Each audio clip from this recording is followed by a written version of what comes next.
سلامونه دوستانو، په ډیره بخښنه چې مخکې د انټرنیټ څه ستونزه وه او خپرونه قطع شوه، بنده شوه. خو خیر هغه معلومات به زه یو ځل بیا په لنډو ټکیو کې ووایم. زموږ د نن خپرونه د اوسبیلډونګ ډولډونګ بشیفتيګونګ ډولډونګ او همدا ډول د نرسېنګ او پرستارۍ پالندویۍ د موضوعاتو په اړه ده.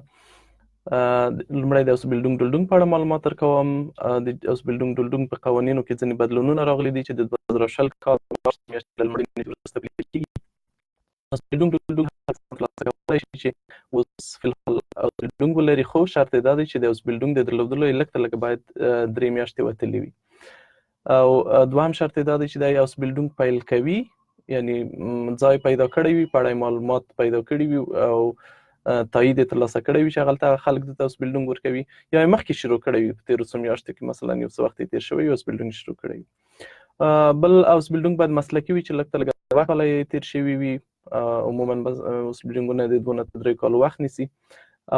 بل شرط یې دا دی چې د کس جرم نه وي کړی، او که چیرې څوک ډول اوسبیلډونګ یا شرکتي اوسبیلډونګ پیلوي، هغه کاري اوسبیلډونګ چې دی د هغوی لپاره باید د کار اجازه ولري. د کار د اجازې لپاره باید اوسلنډ بیوډو ته لاړ شي، خو مخکې دې نه چې اوسلنډ بیوډو ته لاړ شي دوی کولی شي د اوسبیلډونګ کوم ځای کې چې ځای کار پیدا کړی دی، د اوسبیلډونګ پیدا کړی دی، هغو نه یو لیک یوسي، د ځان سره تایید یوسي. او که چیرې څوک اوسبیلډونګ ډولډونګ سند واخلي، د هغو د کورنۍ نږدې غړو ته لکه ښځه، اولادونو یا مور و پلار ته هم اوسبیلډونګ ډولډونګ ورکول کیږي. خو په دې شرط چې دا شرط په ځینو ایالتونو کې شته دی، په ځینو کې نه دی.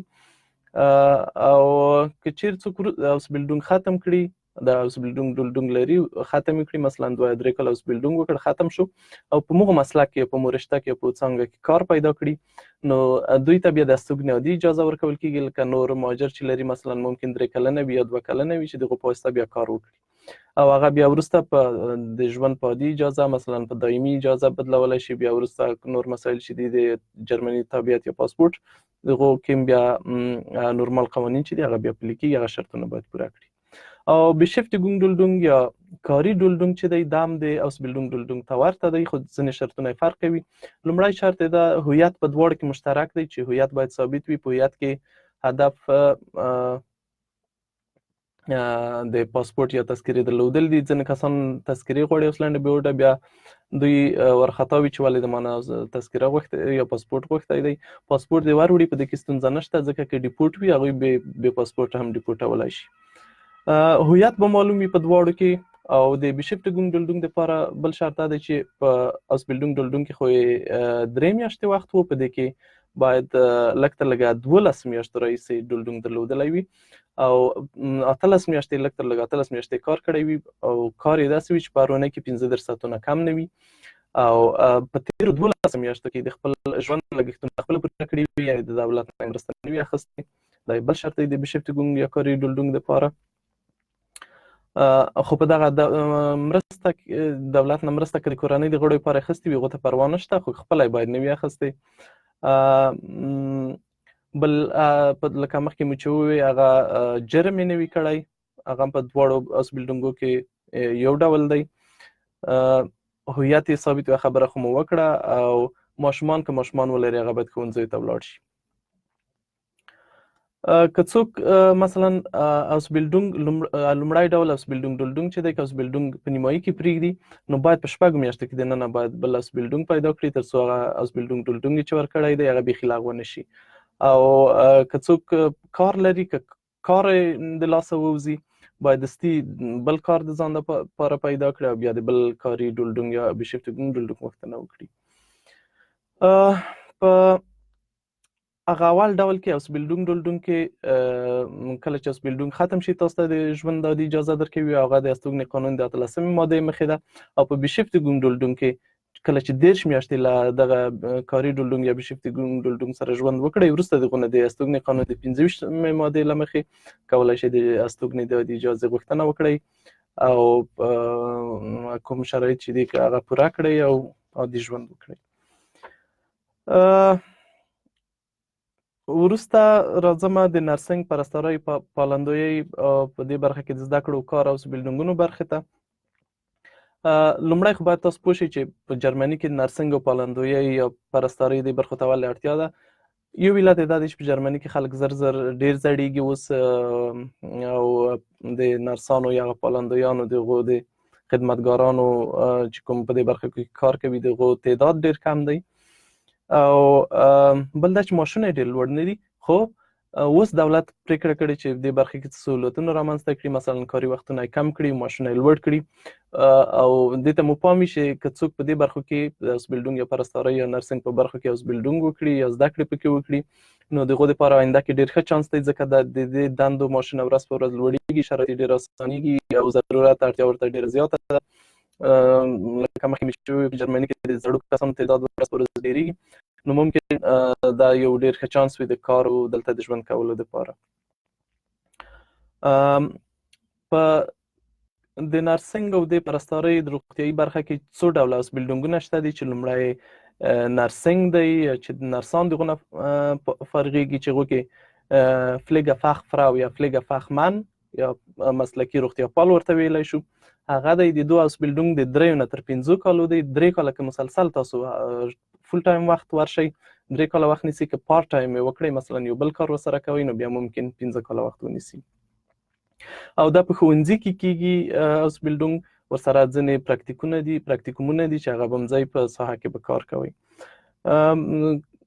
څوک کولی شي دا اوسبیلډونګ هغه کسان کولی شي چې د 10 کلن مکتب د فراغت سند ولري یا هفشلوس ولري او یا که د هفشلوس سره یو بل فلیګ اوسبیلډونګ د یوه کال لپاره بل ځای کې فلیګ اوسبیلډونګ کړی وي د هغو سره هفشلوس ولري نو دوی کولی شي چې د اوسبیلډونګ هم وکړي یا که چیرې هفشلوس ولري او سره په بله برخه کې 2 کلن اوسبیلډونګ کړی وي نو بیا دوی کولی شي چې په دې برخه کې اوسبیلډونګ وکړي او ژبه چې دا هغه باید بې آینس وي په ځینو ایالتونو کې بېڅوی غواړي د نرس دپاره یا فلیګه فخمن د کسانو معاشونه چې دي په د اوسبیلډونګ په دوره کې هم معاش اخلي چې له 1100 یورو نه تر 1200 یورو رسیږي په لومړي کال کې 1100 دی بیا ډېرېږي تر په آخر کال کې 1200 کېږي او کله چې دوی فارغ شي بیا له 2300 نه تر 3100 یورو پورې دوی ته معاش ورکول کېږي دلته یو دوست پوښتنه کړې په دې منځ کې زه درته ځواب ورکړم ارمان صفي ویلي چې د عادي ژوند نه ستاسو مطلب څه دی یعنې اسناد ترلاسه کوي که نه او بالکل کله چې ډولډونګ وخت ختم شي او یا د بشیفتيګونګ ډولډونګ 10 میاشتې پوره شي نو تاسو عادي اسناد ترلاسه کوئ د ژوند چې هغه ممکن 3 کلن وي یا 2 کلن وي چې بیا لکه نور مهاجر چې 3 کاله شنه پاسپورټونه ترلاسه کوي هماغه شرایط په تاسو هم پلي کېږي بیا وروسته 15 کلونه ممکن هغه په دایمي اسنادو بدل کړي ښه د نرسېنګ یو ډول و د نرسېنګ د اوسبیلډونګ یا دغو دندو دغو څانګې دوهم ډول چې دی پالندویان یا پرستاران دي چې فلیګه هیلفه ورته وي یا فلیګه هیلفرین دا هم یو کال یا 3 کاله اوسبیلډونګ لري د یوه کال نه نیولې تر 3 کالو پورې د اوسبیلډونګ د دې دپاره هم هفشلوس په کار دی چې 9 کاله هغه په ښوونځی باید ویلی وي خو په ځینو ایالتونو کې هفشلوس دی چې 10 کاله دی یا هفشل لا بل 2 کلنه اوسبیلډونګ سره دی چې 2 کاله په بله برخه کې اوسبیلډونګ کړی وي او هفشلوس ولري نو دا کسان کولی شي چې په دې برخه کې اوسبیلډونګ وکړي د فلیګه هیلفه دپاره د دې برخه کې د اوسبیلډونګ دپاره په ځینو مکتبونو کې پیسې غواړي خو که چېرې تاسو جاب سنټر یا اربایت اګنټور سره په اړیکه کې وئ ممکن هغه پیسې مو هغوی ورکړي خو د دې تر څنګ تاسو ته معاش هم درکول کېږي چې ممکن د 500 نه تر 950 یورو پورې وي په هره میاشت کې او کله چې فارغ شئ د 1100 نه تر 2800 یورو پورې معاش اخیستلی شئ خو ممکن په آینده کې دا معاشونه نور لوړ شي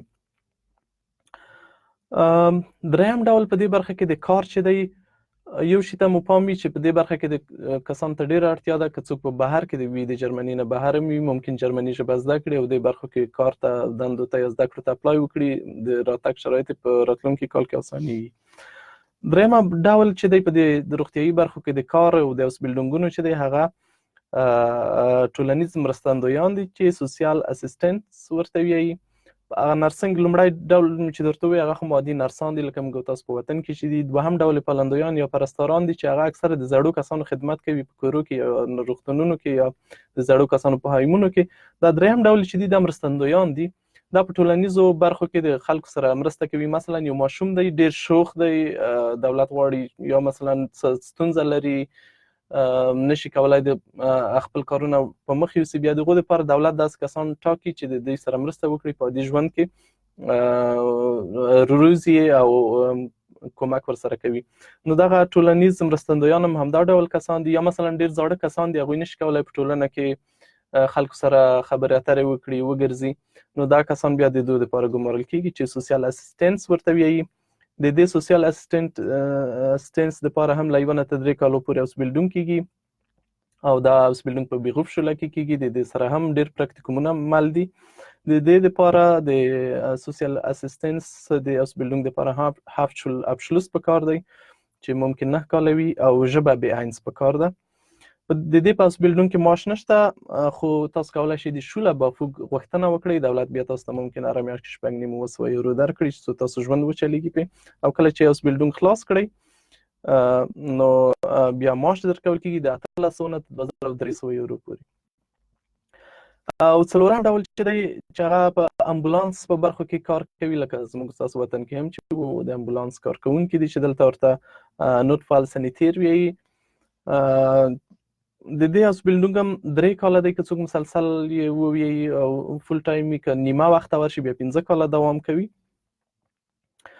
او دا هم په بیغوف شوله کې کېږي، پراکتیکومونه لري. ورته په کار چې دی میټل شول ابشلوس دی چې 10 کاله دی، یا هاف شول ابشلوس دی چې له بل 2 کلن اوسبیلډونګ سره وي. مخکې مو یو بل اوسبیلډونګ کړی وي، هغه 2 کلن وي. نو تاسو کولی شئ بیا د هاف شول ابشلوس سره کولی شئ د اوسبیلډونګ ترسره کړئ. دې ژبه هم بیتسوای ده او معاش یې له 1100 نه تر 1300 یورو پورې دی د اوسبیلډونګ په وخت کې. او کله چې بیا فارغ شي بیا د 2020 نه تر 2900 یورو پورې معاش اخیستلی شي. پنځم چې دی، پنځم ډول چې دی هغه د عملیاتو مرستندوی دی. یا کله چې عملیات کېږي په عملیات خونه کې هغلته ډاکټران سره مرسته کوي چې اپریسیون ټیکنیش اسسټنس ورته وي. هغه هم 3 نه تر 15 کالو دی، 3 کال فول ټایم، 15 کال پارت ټایم یا نیمه وخت اوسبیلډونګ دی. په ښوونځي پراکتیک په عمل کې کېږي چې ممکن په یو روغتون کې وي. د دې لپاره هم میټل شول ابشلوس پکار دی او یا هاف شول ابشلوس دی، یو بل 2 کلن اوسبیلډونګ د فراغت سند سره. د دې عملیاتو د مرستندوی چې د ډاکټرانو سره په عملیاتو کې مرسته کوي، د دې لپاره بیا څه اينس ژبه پکار ده. معاش یې د اوسبیلډونګ په وخت کې له 1100 نه تر 1300 پورې یورو پورې دی. او که بیا چې کله څوک فارغ شي له 2500 نه تر 3500 یورو پورې معاش اخیستلی شي.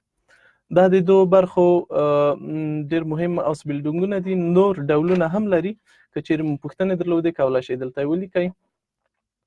دلته یې ورور ویلي دي چې که څوک اچ وای ولري اوسبیلډونګ کولی شي که نه. نامتاسفانه په اچ وای اوسبیلډونګ نشي کولی، خو کولی شي د اوسبیلډونګ دپاره آماده شي. بیا هغه آمادګي کورسونه 6 میاشتني یا 3 میاشتني وي، 3 میاشتني. کله چې هغه څوک خلاص کړي بیا کولی شي مخ ته ولاړ شي اوسبیلډونګ ترسره کړي. زه به وګورم چې دلته چا پوښتنې کړي دي، که زه به هغو پوښتنو ته هم ځوابونه ورکړم. یو ورور لیکلی دی شاداب چې زه اوسبیلډونګ کوم، خو زما ډولډونګ کله نه دی راکړی. که ته اوسبیلډونګ کوې، اوسبیلډونګ ته د دوام ورکړه. که د اسایلم یا د پناه غوښتنې پروسه د ختمه شوې وي، ممکن کامیاب شي، بریالی شي، قبول شي. که نه شوې ممکن بیا د محکمې د رد نه وروسته تا ته ډولډونګ درکړي. کله چې ډولډونګ 3 میاشتې ووتې ته کولی شي بیا اوسبیلډونګ ډولډونګ ته اپلای وکړي. نگران خان ویلي چې دا ماشینونه نیټو دي که بروټو. عموما ماشونه چې حسابیږي هغه بروټو حسابیږي، ځکه نیټو معلوم نه وي چې څوک په کوم حالت کې دي، واده لري نه لري، یا د شتیا کلاس یې څو ده، یا د مالیې کلاس یې څو دی، درجه یې څو ده، هغه بیا وروسته معلومیږي. افغان کاکړ ویلي چې د څه شي اسناد څنګه کېږي، پوه نه شوم. سړی 3 کلن اسناد ولري، خو زما ژبه مې نه ده زده، کار کوم 4 کاله کېږي، دا به څنګه شي؟ دا خو مې وخته شرایط درته وي چې که ډولډونګ ولري باید ډولډونګ ولري. د دې لپاره چې ته بشیفتيګونګ ډولډونګ واخلې، کار چې کوي دا ډېره ښه ده. خو ژبه دې باید یو څه زده وي، ځکه بیا په آینده کې هم درته د دایمي اسنادو لپاره پکار ده. که نه وي، که څوک د جرمني پاسپورټ غواړي لږ باید بې اينس ولري. بل ورور پوښتنه کړې ده باچا خاني چې زه د نرسېنګ په لومړي کال کې پوښتنه مې دا ده چې د قبولۍ لپاره امکانات لرم، که څنګه کولی شم تر څو قبولي واخلم. او هغه کسان چې دلته زده کړې کوي دغو دپاره دولت ورته امکانات برابروي، ډېر ارزښت ورکوي. ته کولی شې د اوسبیلډونګ نه وروسته کار پیدا کړې، د کار په واسطه هم قبولۍ اخیستلی شې او نور ډېر امکانات هم لري. خو دا اوس په دې پورې اړه لري چې ته اوس په کوم حالت کې په ډولډونګ کې ډولډونګ لرې، رد شوی یا محکمې ته منتظر یا دې ته ورته بل څه دي. یارمل ځاځي ویلي دي چې زه 7 شول لرم او 1 کلن اوسبیلډونګ مې ختم کړ. اوس 3 کلن اوسبیلډونګ Gesundheit Krankenpflege کې اوسبیلډونګ ډولډونګ لرم. کولی شم چې اوس بیانتراک وکړم.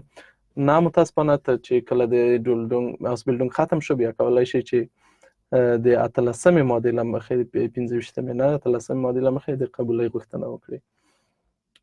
د ورور بل عربي غوښتنه کړې ده، هغه بله نور دوستان دي. ښه شهید الله نیازي ویلي چې کوم اوسبیلډونګ ښه دی؟ Das ist Leute in Deutschland machen müssen. اوسبیلډونګ اول خو په دې پورې اړه لري چې څوک د څه شي سره علاقه لري، او دوهمه دا ده چې اوس دغه څو اوسبیلډونګونه ما درته چې یاد کړل په روغتیایي برخه کې یا مثلا په نورو تخنیکي برخو کې، انجینرۍ په برخو کې، دې کې په جرمني کې ورته یا IT برخه کې دې ته ورته ډېره اړتیا ده. په جرمني کې دا 2-3 برخې چې دي، نو کولی شئ په دغو برخو کې اوسبیلډونګونه ځان لپاره پیدا کړئ. هم یې آینده ښه ده، هم یې اوس معاشونه ښه دي، هم د قبولۍ چانس ورسره ډېر دی، او هم تاسو لپاره آینده لپاره مو ډېر ښه دي. ښه مقوري صاحب څه پوښتنه کړې ده چې فضل الرحمن مقوري از منشن.